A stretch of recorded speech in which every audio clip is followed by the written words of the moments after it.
kasih kepada teman-teman yang sudah datang dan sudah mempercayai layanan kami, yaitu layanan konseling. Perkenalkan, nama saya Fidatul Faristi. Di sini saya sebagai konselor atau pemimpin diskusi. Ya, sebelum memulai kegiatan konseling kelompok ini, alangkah baiknya kita berdoa terlebih dahulu. Mungkin ada yang mau memimpin doa? Saya. Ya, silakan boleh. Di sini kita berdoa terlebih dahulu untuk kelancaran proses konseling kelompok ini. Berdoa mulai. Berdoa selesai. Sebelum kita melakukan tahap kegiatan, alangkah baiknya kita melakukan perkenalan. Seperti kata pepatah, tak kenal maka tak sayang. Jadi kita melakukan perkenalan terlebih dahulu. Mulai dari sebelah kanan saya. Nama saya Lala dari Cipari. Hobi saya berenang. Selanjutnya Mbak. Nama saya Nilam dari Cikalong. Hobi saya mendengarkan musik. Nama saya Lia dari Cikalong. Hobi saya menonton drakor. Sepertinya masih pada tegang ya.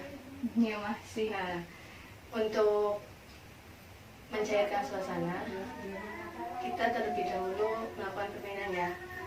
Jadi permainannya kayak gini. Konsentrasi dimulai. Tangan sini namanya kita, terus tangan sini sebelahnya kita. Gitu. Dimulai yuk. Konsentrasi dimulai. Futi Lia. Lia Nilam. Nilam Lala. Lala Bifuti. Nah, kan udah pada bisa ya, berarti sudah pada berkonsentrasi dengan baik. Selanjutnya, teman-teman, apakah di sini sudah ada yang pernah melakukan bimbingan konseling kelompok? Saya pernah melakukan konseling individu tapi enggak kelompok kayak gini bareng-bareng. Jadi Mbak Lia pernahnya konseling individu ya? Iya. Jadi belum pada mengartikan gimana pengertian dari konseling kelompok itu. Nah, di sini saya akan menjelaskan bahwa konseling kelompok yaitu pemberian bantuan dari konselor kepada konseli dengan secara kelompok gitu. Jadi nanti solusinya itu dari teman-teman sendiri. Saya hanya mengatur jalannya diskusi konseling kelompok ini. Selanjutnya dalam konseling kelompok itu ada 3 asas. Yang pertama itu asas keterbukaan. Jadi teman-teman antara satu dengan yang lainnya itu harus terbuka. Selanjutnya ada asas kerahasiaan. Asas kerahasiaan itu jadi teman-teman antara satu dengan yang lain itu harus menjaga rahasia atau permasalahan yang teman-teman alami. Jangan sampai di luar diskusi ini ada orang lain yang mengerti seperti itu. Selanjutnya ada asas kesukarelaan. Jadi teman-teman di sini itu melakukan konseling kelompok itu atas kemauan sendiri tanpa adanya paksaan dari orang lain. Dengan kalian datang ke sini itu sudah membuktikan bahwa kalian itu sudah melakukan asas ini. Udah bisa dimengerti? Bisa Bu. Selanjutnya untuk merealisasikan asas kerahasiaan itu, maka kita bersama-sama mengikrarkan janji untuk menjaga rahasia atau permasalahan yang dialami oleh teman kita. Tangannya di sini ya. Ya. Gini. Ikuti kata-kata saya. Saya berjanji untuk tidak membocorkan permasalahan yang dihadapi oleh teman saya kepada siapapun. Ya, sudah. Tahap selanjutnya masing-masing menyampaikan masalahnya. Dimulai dari Mbak Nilam. Bu, saya memiliki masalah. Saya tidak suka hitung-hitungan, apalagi akuntansi. Tetapi saya masuk ke jurusan IPS yang ternyata banyak hitung-hitungannya. Jadi Mbak Nilam itu gak suka sama pelajaran hitung-hitungan ya, yang dikiranya kalau di jurusan IPS itu tidak ada pelajaran hitung-hitungan gitu.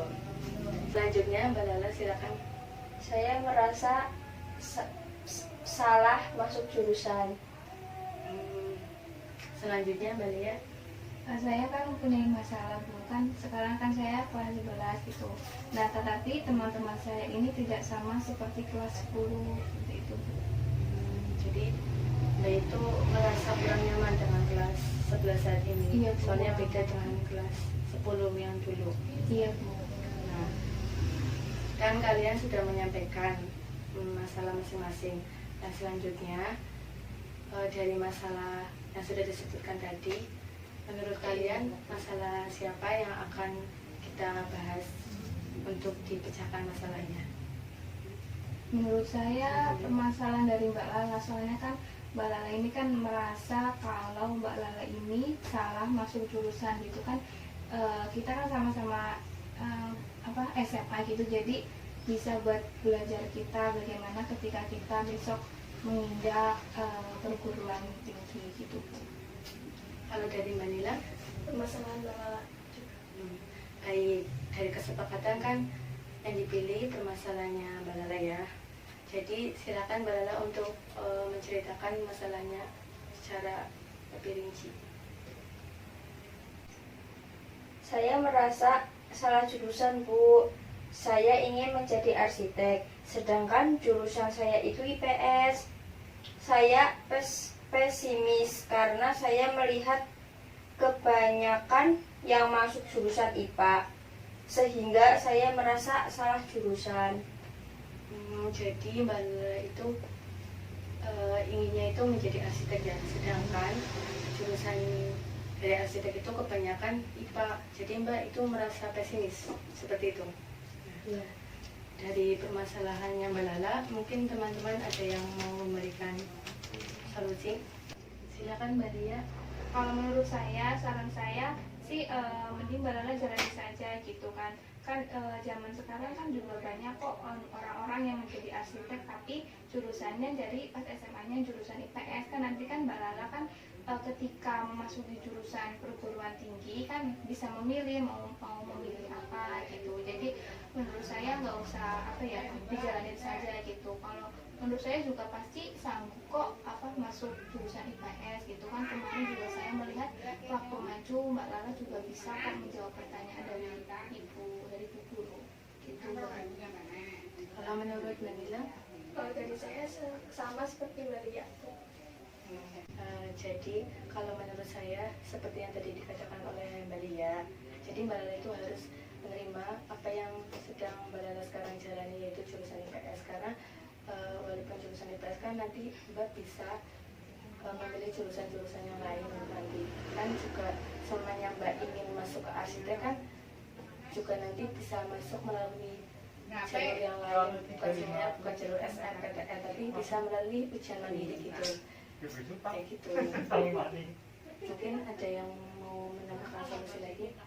Jadi ini menurut saya juga saran saya kan Mbak Lala ini kan dengan masuk IPS malah Mbak Lala jadi serba bisa gitu ya, serba pengen jadi arsitek. Nanti kan ketika perguruan tinggi belajar tentang arsitek, terus ketika SMA juga Mbak Lala malah jadi tahu apa itu akuntansi ataupun apa gitu. Itu aja sih kalau menurut saya. Kalau menurut Mbak Nila, sudah dari masing-masing sudah menyampaikan ya solusinya untuk Mbak Lala. Nah, setelah kalian melakukan konseling ini, apa yang kalian rasakan? Dari Mbak Lia silakan. Yang saya rasakan jadi saya menjadi lega gitu, sekaligus sebagai pelajaran buat saya, karena kan tadi kan masalah saya itu teman-teman saya tidak seperti teman-teman kelas 10 nah gitu ya, mungkin itu pelajaran buat saya gitu. Jadi harus jalanin aja gitu harus dijalanin, harus tetap semangat buat belajar seperti itu. Kalau menurut Mbak Nila? Saya juga merasa lega setelah mengikuti dengan konseling. Kalau Mbak Lala, apakah sudah merasa lega? Tidak ada yang menjadi hambatan gitu dalam wajib itu? Oke. Berarti sudah lega ya.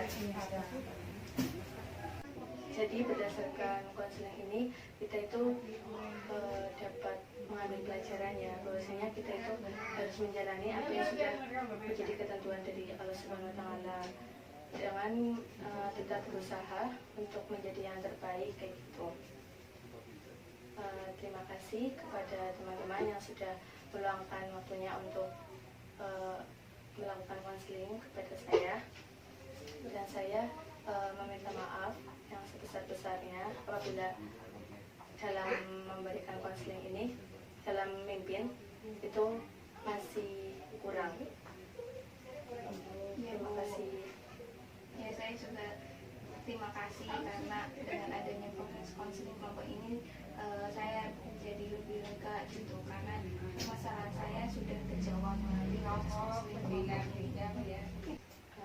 Selanjutnya saya tutup ya. Wassalamualaikum warahmatullahi wabarakatuh. Waalaikumsalam warahmatullahi wabarakatuh.